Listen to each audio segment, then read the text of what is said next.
So we're trying to graph -3 cosine of x over 2 minus 1, okay, which is sometimes written as -1 minus 3 cosine of x over 2. Okay, so the vertical shift can either be after your function or completely in front of your function, depending on the textbook or problem that you're looking at. Okay, so we need some axes. So let's put in some axes. Here's a horizontal axis. Here's a vertical axis. Okay, we'll mark some points on here. Okay, we'll label these points in a second. For right now, let's just put them on here. There's your x values or your angles. Here are your y values. These ones are best to be ones.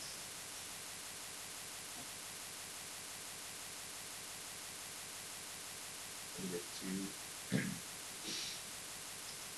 Okay, so we'll worry about these. Let's put them in. This can be pi, and this can be 2 pi. This can be 3 pi. Then, oops, we're going to need 4 pi probably. -pi.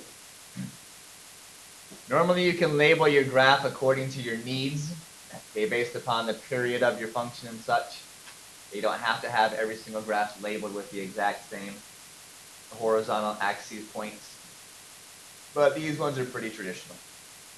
Okay, so your 3 steps are first putting in your midline. So we have a midline that has been moved down 1 unit. So we have a midline running through -1.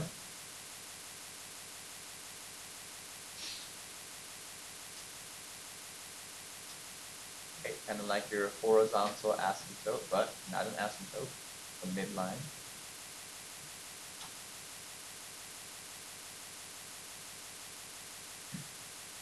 Okay, we can calculate the period.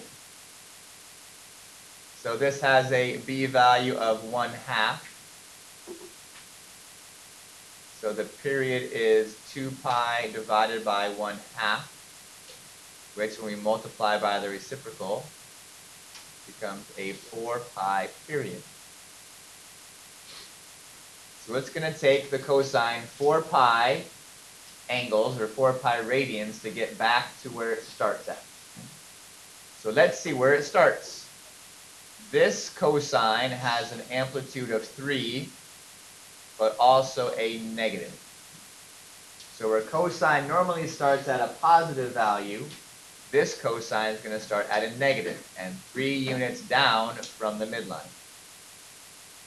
So cosine starts at a max and it ends at a max. So here's 4 pi over here. It's going to end at its, in this case, minimum value, but max. And in the middle is where it has the other one. So the middle of 0 and 4 pi is 2 pi. So we count up 3 units, 1, 2, 3, from your midline.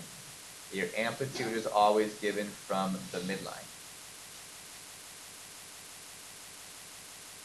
Because it's negative, it starts off below your midline, where positive cosines start above your midline.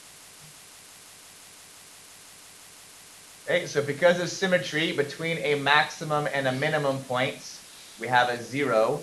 So we have a 0 here at the pi. And in between a max and a min, we're going to have another 0. So we have a 0 at 3 pi. Okay, likewise, on this side, we would have another 0 at -pi because of symmetry. But in between every maximum and a minimum, there is a 0.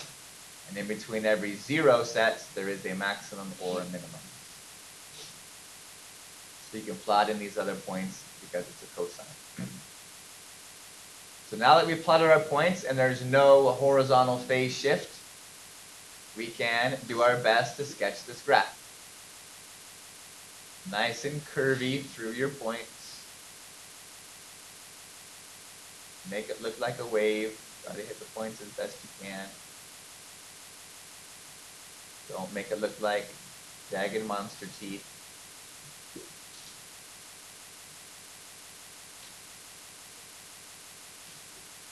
Always make sure you turn up to go back to the new direction that you're headed after your 2 and 20.